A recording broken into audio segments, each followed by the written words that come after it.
Assalamualaikum. Nah, apa kabar anak-anak hari ini? Semoga masih tetap baik-baik saja ya dengan adanya virus corona yang mewabah sampai ke Indonesia ini. Nah, sekarang Ibu mau ngecek kehadiran dulu ya. Yang pertama, Adel, Nela, Mila. Berarti sudah hadir semua ya. Nah, oke. Sekarang sudah semangat buat belajar kan? Nah, sebelum belajar, coba lihat di sekelilingnya sudah bersih apa belum. Kalau misalnya ada sampah, tolong diambil dulu ya, agar kita belajarnya nyaman dan fokus. Nah, oke. Setelah bersih, kita lanjut ke materi ya. Nah, materi yang akan Ibu sampaikan yaitu dinamika atmosfer dan dampaknya terhadap kehidupan. Nah, topik yang akan kita bahas kali ini, karakteristik lapisan-lapisan atmosfer bumi. Nah, sebelum ke materi nih, Ibu mau nanya, ada yang pernah naik pesawat gak sih?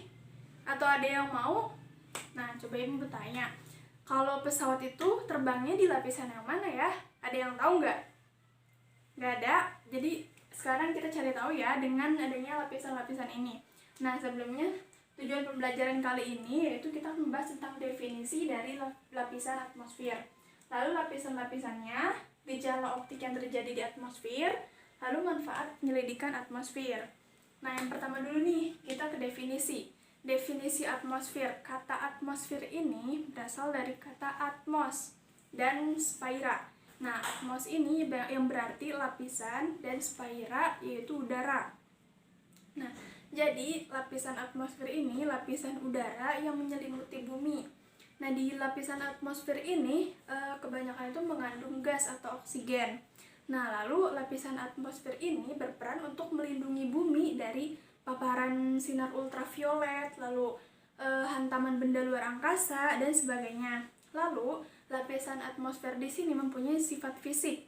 Yang pertama yaitu mempunyai ketinggian 0 km di atas permukaan laut sampai 560 km di atas permukaan laut. Lalu yang kedua yaitu cirinya terdapat gas, debu, uap air. Lalu yang ketiga yaitu lapisan atmosfer ini tidak bisa diraba, lalu tidak berbau, lalu bisa dirasakan namun hanya dalam berbentuk angin. Nah, lalu yang keempat yaitu dapat mempunyai tekanan karena bisa dengan tekanan itu mempunyai berat. Lalu yang terakhir yaitu dapat mengembang dan menyusut dengan sendirinya karena sifatnya itu dinamis. Nah, selanjutnya yaitu kita ke lapisan-lapisan atmosfer. Nah, di sini lapisannya itu ada 6. Yang pertama yaitu ada troposfer, stratosfer, mesosfer, termosfer, ionosfer, dan eksosfer. Kita bahas satu persatu dulu ya. Nah, dengan adanya lapisan-lapisan ini, bumi itu dapat terlindungi dari hantaman benda-benda luar angkasa yang masuk ke bumi. Nah, yang pertama yaitu lapisan troposfer. Kita cari tahu ciri-cirinya dulu ya. Yang pertama yaitu troposfer ini ketinggiannya itu 0 sampai 18 km di bawah permukaan laut, di atas permukaan laut. Nah, ciri yang pertama yaitu lapisan troposfer ini lapisan yang paling dekat dengan bumi. Lalu yang kedua yaitu tempat terjadinya fenomena iklim seperti hujan, terus petir, pelangi, dan lain sebagainya. Lalu yang ketiga itu ketebalan lapisan di daerah ekuator itu mencapai 18 km di atas permukaan laut. Sedangkan di daerah kutub itu mempunyai ketinggiannya itu atau ketebalannya itu 8 km di atas permukaan laut. Nah, lalu yang keempat itu terjadi penurunan suhu 0,6 derajat Celcius setiap kenaikan tempat 100 meter. Lalu ciri yang terakhirnya itu terdapat lapisan tropopause. Lapisan tropopause itu adalah jarak atau batas dari lapisan troposfer ke lapisan stratosfer. Jadi di sini. Nah, lalu yang kedua itu lapisan stratosfer. Lapisan stratosfer ini mempunyai ketinggian 18 sampai 60 km di atas permukaan laut. Nah, ciri-cirinya yang pertama yaitu di atas lapisan tropopause yang tadi. Lalu cirinya yang kedua yaitu terdapat lapisan ozon pada ketinggian 35 km dan lapisan ozon ini fungsinya itu untuk melindungi bumi dari paparan sinar matahari atau ultraviolet. Nah, bisa kita bayangkan kalau misalkan tidak ada lapisan tersebut atau tidak ada lapisan stratosfer, mungkin sinar ultraviolet itu akan langsung masuk ke dalam bumi dan akan menyebabkan berbagai macam penyebab yang akan merusak ke dalam bumi ataupun ke diri kita sendiri. Nah, lalu yang ketiga, terdapat dua lapisan berbeda, yaitu ada lapisan isotermal dan lapisan inversi. Nah, lapisan isotermal ini ketinggiannya itu 11 sampai 22 km. Lalu lapisan inversi ini 20 sampai 60 km di atas permukaan laut. Lalu ciri yang terakhir yaitu ada lapisan stratopause. Stratopause itu batasnya dari stratosfer ke mesosfer. Nah, lalu yang ketiga itu lapisan mesosfer. Mesosfer ini mempunyai ketinggian 60 sampai 80 km di atas permukaan laut. Nah, cirinya yang pertama yaitu pelindung bumi dari benda luar angkasa. Lalu hancurnya benda luar angkasa ke dalam bumi itu terjadinya adanya gesekan. Nah, gesekan tersebut menimbulkan suhu yang tinggi, lalu benda luar angkasa itu hancur dan terbakar. Lalu yang kedua itu setiap kenaikan suhu udara atau semakin rendahnya suhu tersebut, setiap kenaikan 1000 meter, lalu terjadi penurunan suhu 2,5 derajat Celcius sampai 3 derajat Celcius. Nah, lalu ciri yang selanjutnya yaitu setiap kenaikan 80 km di atas permukaan laut, suhunya ini naik atau turun sampai minus 90 derajat Celcius. Lalu yang terakhirnya itu ada lapisan mesopause, yaitu lapisan yang membatasi antara mesosfer ke termosfer. Lalu yang selanjutnya yaitu lapisan termosfer. Nah, lapisan termosfer ini cirinya ada dua. Yang pertama memiliki temperatur minus 40 derajat Celcius sampai ke minus 5 derajat Celcius. Lalu ciri yang keduanya yaitu memiliki lapisan atom yang mengionisasi. Lalu yang kelima yaitu ada lapisan ionosfer. Nah, lapisan ionosfer ini tingginya yaitu 80 sampai 500 km. Cirinya yang pertama yaitu memiliki temperatur 0 derajat Celcius sampai kurang lebih itu 70 derajat Celcius. Lalu yang selanjutnya yaitu memiliki 3 lapisan lagi nih di mesosfer itu. Nah, lapisannya itu yang pertama lapisan E, yang kedua lapisan F, dan yang keempat itu lapisan atom.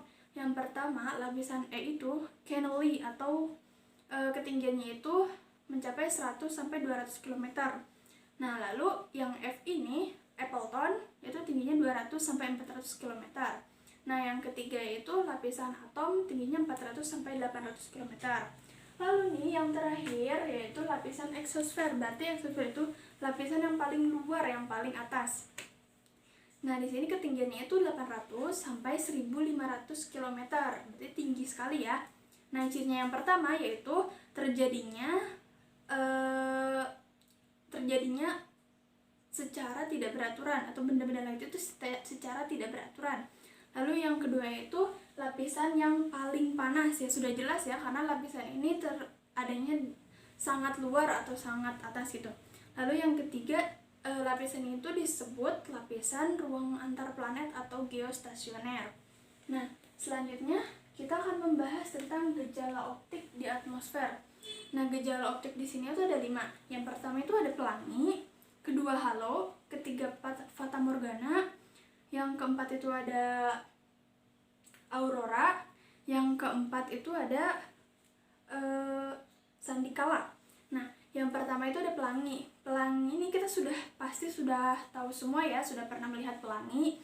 Nah, pelangi di sini terjadi karena adanya pembiasan pembiasan matahari oleh titik-titik air hujan dan menimbulkan spektrum warna. Nah, pelangi ini warnanya apa aja sih? Kan ada Magico Hibiniu.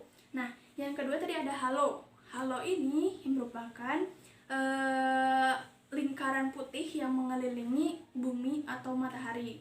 Yang ketiga ada sandikala. Sandikala yaitu cahaya yang berwarna kemerahan yang terjadi ketika matahari itu tenggelam atau terbit.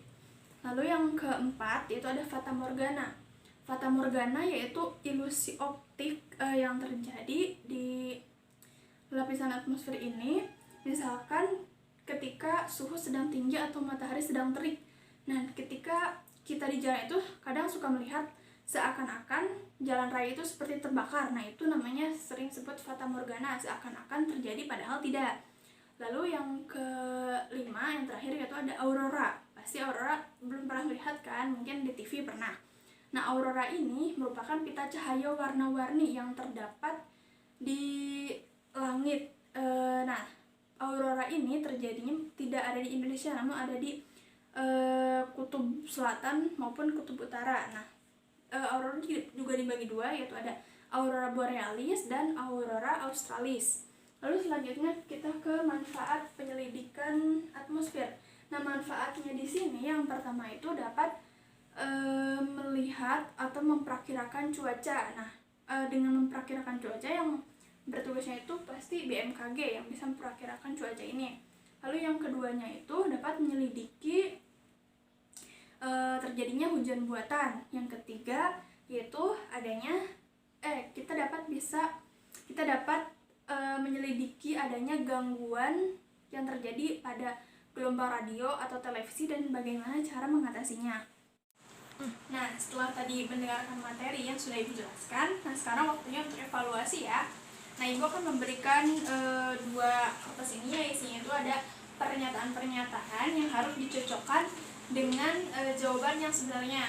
Nah, sekarang Ibu akan membagi dua kelompok dan ini harus diisi, nanti Ibu beri waktu untuk 30 detik dan setelah itu dikumpulkan ya.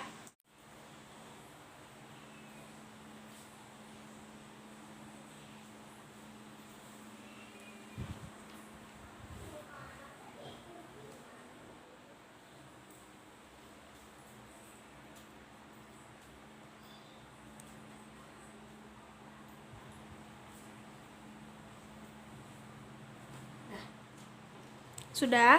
Sudah. Nah, waktunya dikumpulkan ya. Oke. Nah, setelah tadi evaluasi, sekarang kita koreksi ya. Nah, ini miliknya Nela dan yang ini miliknya punya Mila. Kita cek ya. Yang soal pertama, cahaya yang berwarna merah kekuningan yang muncul ketika matahari terbit dan terbenam, itu disebutnya apa ya? Jawabannya adalah sandikala. Oke, aku juga betul. Sama ya. Terus yang kedua, tempat terjadinya fenomena iklim seperti angin, hujan, petir, dan pelangi. Di lapisan apa ya? Troposfer aku. Ya, betul. Ini juga betul ya. Betul. Terus yang ketiga, tempat terjadinya aurora. Aku lapisan ionosfer, betul nggak? Betul, sama juga ya. Terus yang terakhir, lapisan udara yang menyelimuti bumi disebut apa sih? Atmosfer. Ya, betul. Nah, ini berarti sama semua ya. Hmm. Nah, berarti kalau benar semua, berarti kalian sudah mengerti ya, sudah paham. Paham. Terima kasih ya Mila. Iya, Silakan Bu. kembali ke tempat duduk. Nah, pembelajaran kita hari ini sudah selesai ya. Ibu ucapkan terima kasih kepada semuanya, dan untuk kita mengambil hikmah dari mata pelajaran ini adalah dengan ada lapisan-lapisan di atmosfer ini, bumi dapat terlindungi baik dari benda luar angkasa, dari paparan sinar ultraviolet dan sebagainya, dan bumi kita itu dapat terlindungi oleh lapisan-lapisan tersebut. Nah, mungkin itu saja yang dapat Ibu sampaikan. Kurang lebihnya mohon maaf, dan wassalamualaikum warahmatullahi wabarakatuh. Waalaikumsalam warahmatullahi wabarakatuh.